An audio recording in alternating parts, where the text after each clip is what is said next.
देखिए आज का जो टॉपिक है वो है मैकेनिकल इंजीनियर से पूछे जाने वाले क्वेश्चन।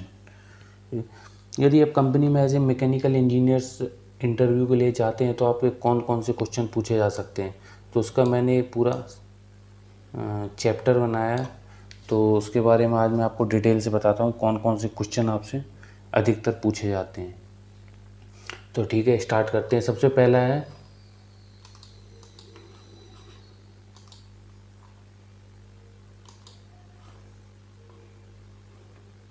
सबसे पहला HMC VMC वर्क थ्योरी।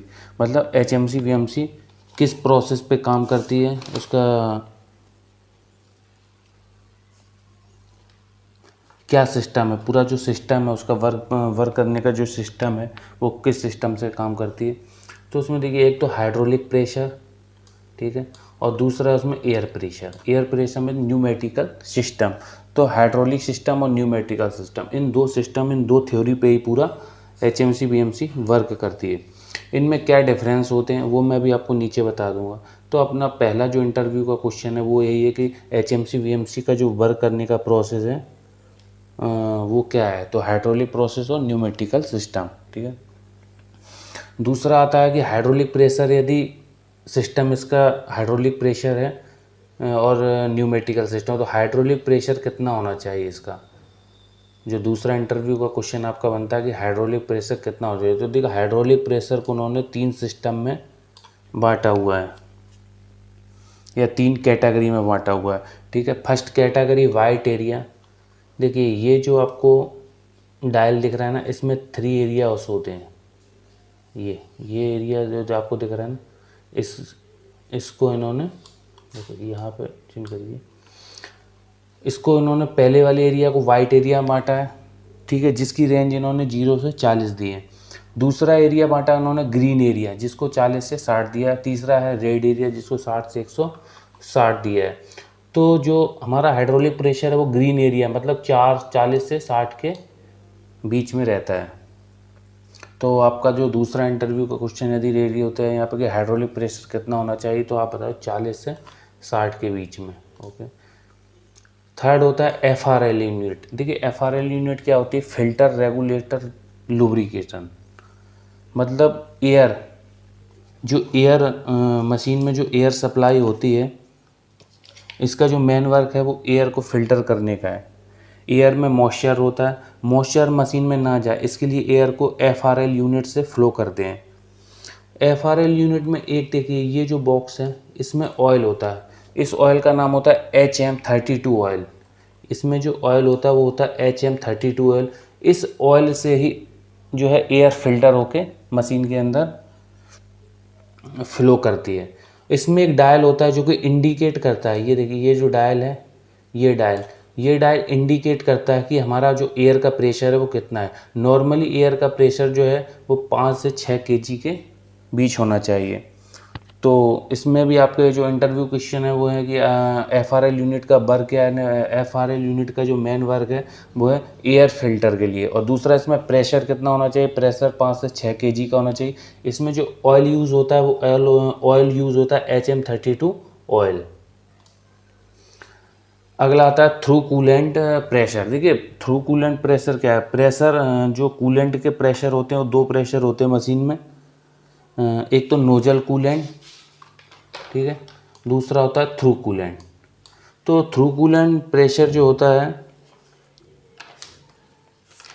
वो टूल के बीच से, मतलब टूल के सेंटर से होके जो कूलेंट फ्लो होता है उसे हम थ्रू कूलेंट प्रेशर कहते हैं। थ्रू कूलेंट प्रेशर कितना होना चाहिए, 12 से 20 बार। देखिए इसकी जो मेज़रमेंट इकाई होती है वो होती है बार। इसको हम बार में कैलकुलेट करके बताते हैं कि 12 से 20 बार के बीच में थ्रू कूलेंट प्रेशर होना चाहिए, ठीक है। अगला है हमारा लुब्रिकेशन ऑयल। देखिए जैसे गाड़ियों में लुब्रिकेशन ऑयल इंजन को स्मूथली वर्क करने के लिए डाला जाता है, वैसे ही मशीन के पार्ट में भी स्मूथली वर्क करने के लिए लुब्रिकेशन का यूज़ करते हैं।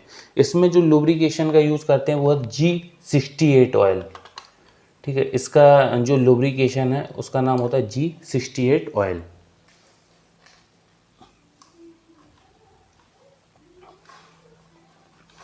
ओके, अगला आपका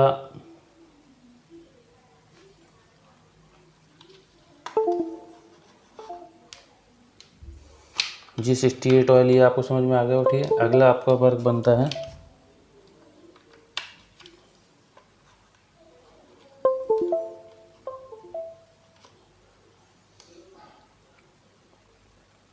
टूल चेंज। तो देखिए टूल चेंज, कितना मशीन को टूल चेंज करने में कितना टाइम लगता है, how many takes time tool change.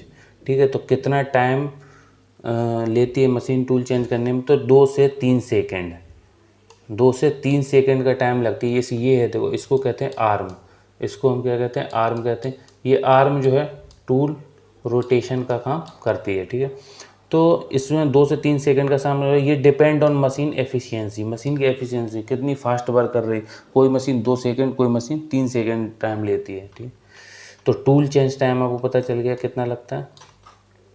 अब इसके बाद नेक्स्ट क्वेश्चन है आपका difference between G code and M code. देखिए जी कोड एम कोड पर मैं पहले वीडियो बना चुका हूँ। G code means geometry code और M code means machining code.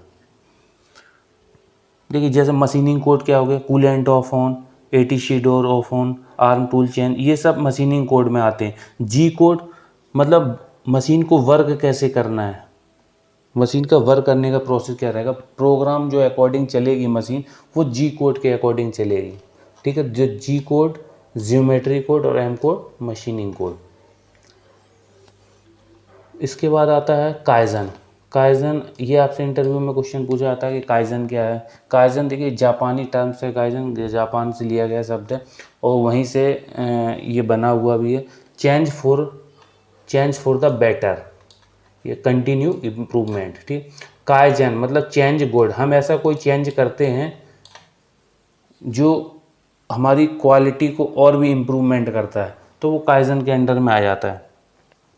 Suppose करो आप कोई मैनुअल मशीन में ड्रिल कर रहे हैं, ठीक है, लेकिन उस पर कूलेंट की व्यवस्था नहीं है, आपके पास कूलेंट नहीं है उस मैनुअली मशीन पे, जिससे क्या होगा उसकी टूल की ड्रिल की लाइफ कम हो जाती है और उसकी लाइफ नहीं निकल पाती है। यदि आप उसमें कूलेंट की व्यवस्था करते हैं तो उसकी लाइफ बढ़ जाएगी। तो ये लाइफ चेंज मतलब लाइफ, टूल की लाइफ बढ़ना और पार्ट और भी बेट बढ़ना, ये किस में आ जाता है, काइजन में। तो ये जो मैंने आपको एग्जांपल दिया ये काइजन में ही आता है। इस टाइप के जो इम्प्रूवमेंट हो, गुड क्वालिटी हो, वो सब काइजन के अंतर्गत आते हैं। ठीक है, अगला टॉपिक है 5S। 5S भी जापानी शब्द है।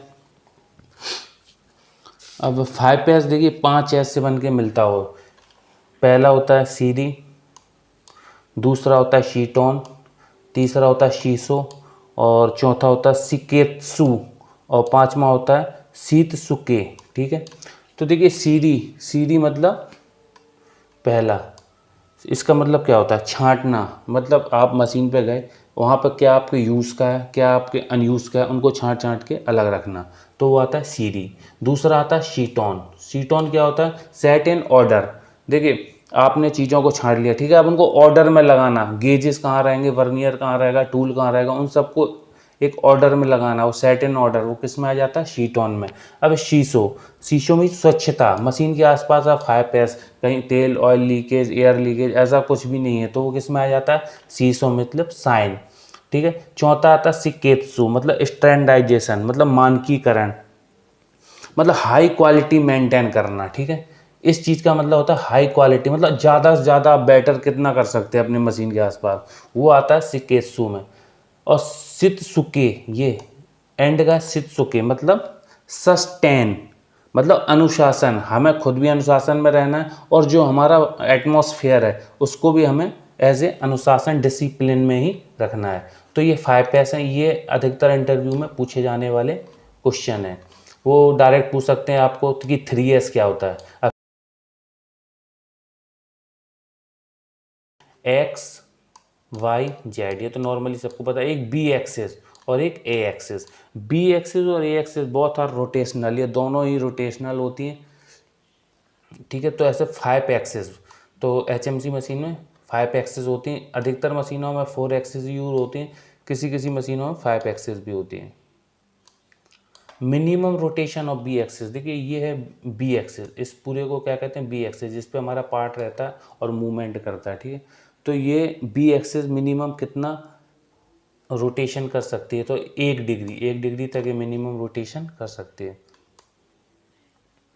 अब देखिए ऊपर मैंने आपको बताया था कि एचएमसी वीएमसी वर्क थ्योरी, जो हाइड्रोलिक प्रेशर और न्यूमेटिकल प्रेशर, इसमें जो डिफरेंस है वो अब आपको यहाँ बताता हूँ मैं, ठीक है। What is the difference between न्यूमेटिकल system and hydraulic system. देखिए हाइड्रोलिक में फ्लूइड का यूज़ होता है, न्यूमेटिकल में एयर और गैस का यूज़ होता है। न्यूमेटिकल, देखिए न्यूमेटिकल जो है, न्यूमेटिकल में किसका यूज़ होता है, एयर एंड गैस का, जबकि हाइड्रोलिक में आप फ्लूइड का यूज़ करते हैं, ठीक है। ये पहला पॉइंट है इसका। दूसरा पॉइंट पढ़िए, the hydraulic system produce more power. देखिए इसमें जो प्रोड्यूस करता है, जनरेट करता है, मतलब हाइड्रोलिक सिस्टम जो है वो ज़्यादा मोर पावर रहता है than pneumatical system. Pneumatical system को अपेक्षा वो ज़्यादा पावरफुल रहता है, ठीक है। तीसरा, as the hydraulic system as a high pressure it is not easy to operate. देखिए इसका जो प्रेशर होता है वो हाई प्रेशर होता है, इसको सामान्यतः आप यूज़ नहीं कर सकते, जबकि न्यूमेटिकल सिस्टम को ऑपरेट करने में इजी होता है, जबकि हाइड्रोलिक सिस्टम को इतना इजी नहीं होता है, क्योंकि इसका जो प्रेशर है वो हाई प्रेशर होता है, ठीक है। अगला है hydraulic system require high maintenance. देखिए इसका मेंटेनेंस जो चार्ज होता है वो भी ज़्यादा होता है, जबकि न्यूमेटिकल सिस्टम का ऐसा नहीं है। ये अगला है डिफरेंस बिटवीन टेपर एंड ओवल्टी। ठीक है, टेपर और ओवल्टी में क्या डिफरेंस होता है।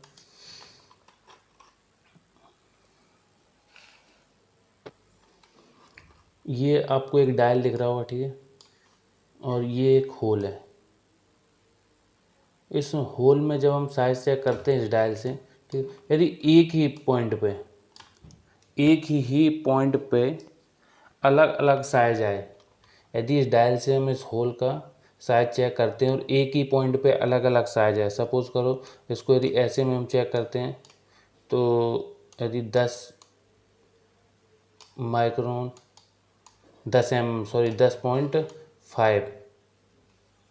साइज आता है, ठीक। और यदि इसको हम ऐसे में करते हैं चेक, तो 10.6।